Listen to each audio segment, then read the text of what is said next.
Isabela, sou professora da turminha C, terceiro ano. Hoje a nossa aula é de Geografia, trabalhos na cidade. E ao meu lado está a intérprete, Débora, a professora Débora. Vamos lá? As diferenças entre as cidades. Primeiro, as cidades têm características comuns entre si, mas uma não é igual à outra. Ou seja, gente, para ser cidade, tem características iguais, certo? Por exemplo, a cidade é diferente do campo. Para ser uma cidade, tem características, mas as cidades são diferentes. Como assim, Isabela? Vamos lá para o número 2. Elas se diferenciam, por exemplo, em função da localização, do tamanho, número de habitantes, forma, idade das construções e problemas que cada uma apresenta. Olhem as imagens para vocês verem. Nós temos aí 3 tipos de cidades. Vocês acham que elas são iguais? Não, né? Olha para você ver a primeira, é Goiânia. Goiânia, que é o número 1, é igual à imagem número 2 do Rio de Janeiro? As construções são iguais? Será que o jeito das ruas são iguais? A organização, o jeito que criou a cidade, será que são iguais? Não, são diferentes. Será que o número de habitantes são iguais? E agora essa terceira, olha para vocês verem o jeito que são as casas. São iguais? Não. Então, as cidades são diferentes. Cada uma tem uma história, cada uma tem um jeito de ser construída. E assim vai. Então, nunca esqueçam isso. As cidades, apesar de características comuns, elas são diferentes. Pensando em cidade, quais são as atividades econômicas? As principais atividades econômicas estão ligadas à indústria, ao comércio e aos serviços. Como assim, tia Isabela? Na primeira imagem, nós temos uma indústria. Vamos supor que essa indústria seja uma indústria têxtil ou uma indústria que fabrica sapatos, bolsas, que extrai a matéria-prima lá do campo, o couro, por exemplo. Então, na indústria é onde fabricam. Aí o produto final eles vão levar pro comércio, que está na imagem número 2, por exemplo. Onde que é o comércio? As lojas, certo? Entendi. Mas para a loja funcionar, ela precisa de alguém para trabalhar. Isso mesmo. Então, são os serviços que são prestados. São essas pessoas que trabalham no comércio, certo?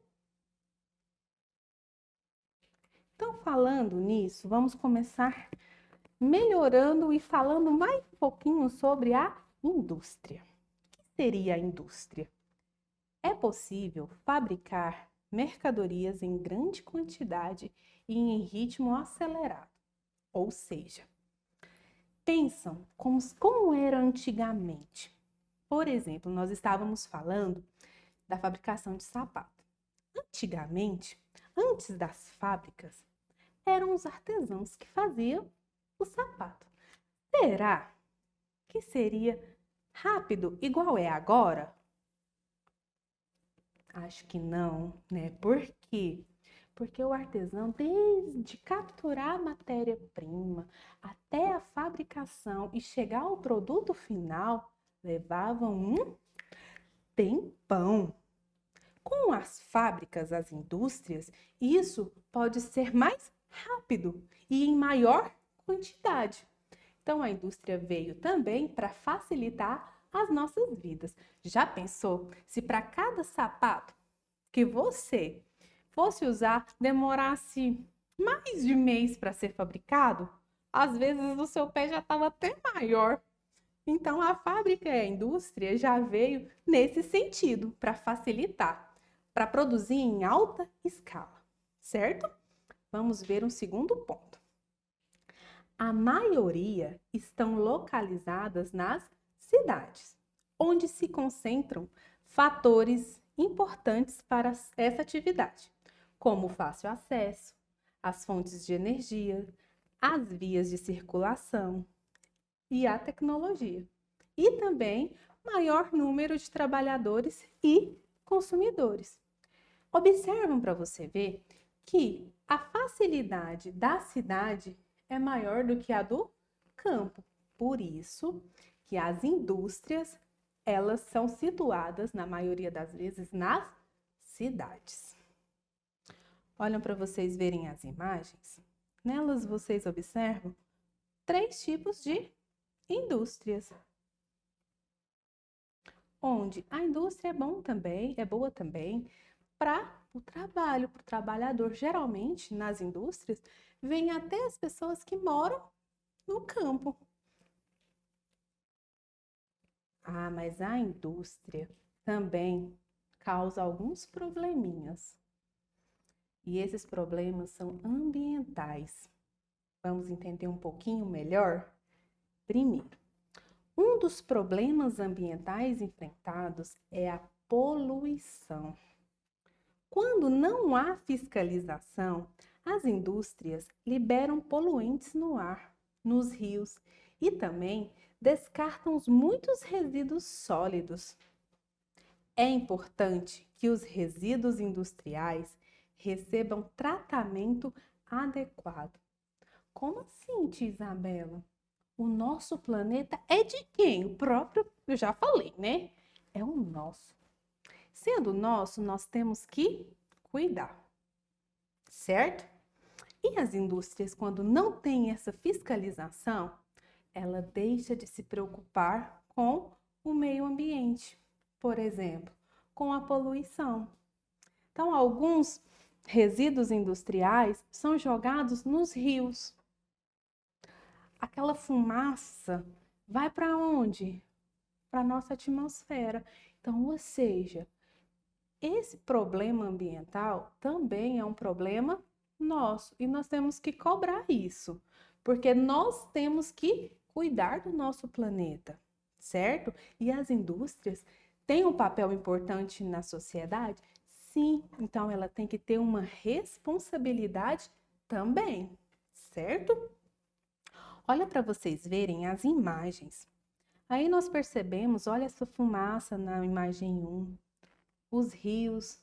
Claro que é desenho nessa número 2, mas é para exemplificar como que funcionaria essa poluição dentro dos rios. Já pensou a quantidade de peixinhos?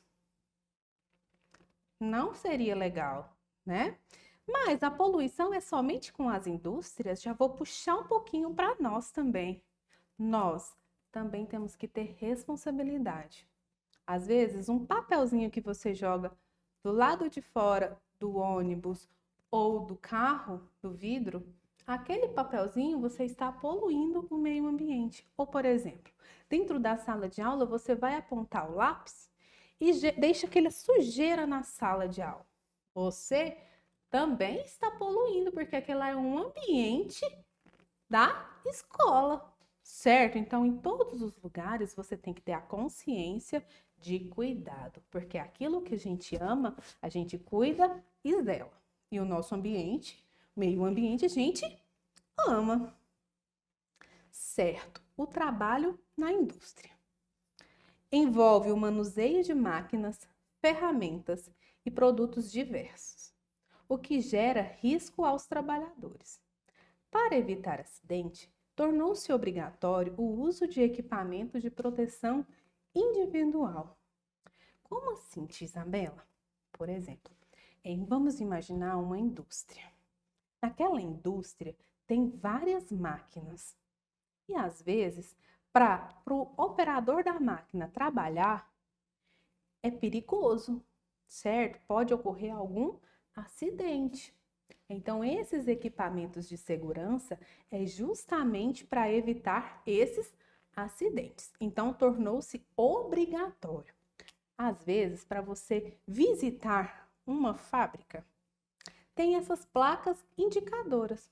Por exemplo, aí no número 2, que ao entrar, está escrito assim: a partir desse momento, você vai ter que colocar o capacete, a máscara, às vezes não pode usar certo tipo de sapato. Então, tem que ter esses avisos e essas placas. Para quê? Para evitar algum acidente, certo? Então eu entendi agora o que é indústria. Agora nós vamos compreender o comércio. Na cidade, é por meio do comércio que acontece as compras e vendas de uma grande variedade de mercadoria, que foram produzidas no campo ou na própria cidade. Olha as imagens. No número 1, é um shopping. Quem aí gosta de shopping? E no shopping nós observamos que há o comércio, ou seja, tem lojas, tem a área de alimentação que não deixa de ser o comércio também. Na número 2, nós temos a padaria. Acham que padaria também faz parte do comércio? E no número 3, as feiras livres? Será? E será que esses produtos da feira livre geralmente é trazido de onde? Do campo também. E isso tem outros exemplos. A floricultura no número 6, a loja de roupa, sapato, bolsas no número 5 e assim vai. Então, o comércio é quando a indústria vai lá no campo, pega a matéria-prima, produz. Ela precisa que aquele produto final seja comercializado. Ele precisa ser vendido. Aí ela passa a responsabilidade para o comércio.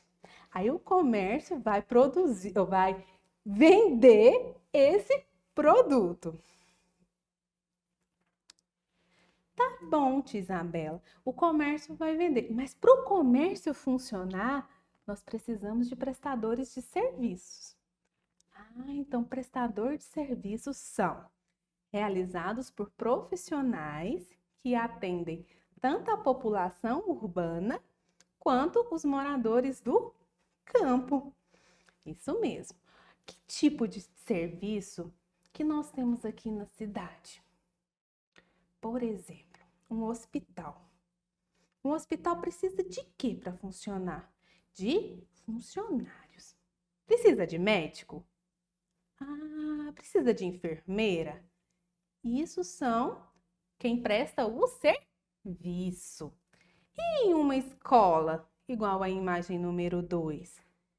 Quem é essa daí dentro de uma sala de aula? A professora. Então, a professora, ela está prestando um serviço. Isso vale para o dentista, para o motorista, para o vendedor. E quando estraga alguma coisa na parte elétrica da sua casa, tem que ser alguém que entende. Então, o eletricista está aí também para prestar esse serviço. Então, é importante ou não é? Sim. Essas foram as habilidades estruturantes da nossa aulinha. Então, revisando, nós aprendemos sobre a cidade, entendemos que as cidades são diferentes, apesar das suas de características parecidas. Identificamos e descrevemos as atividades econômicas, como a indústria, o comércio e a prestação de serviço. Essa foi a nossa aulinha, espero que vocês tenham amado. Um beijo e até a próxima. Tchau, tchau!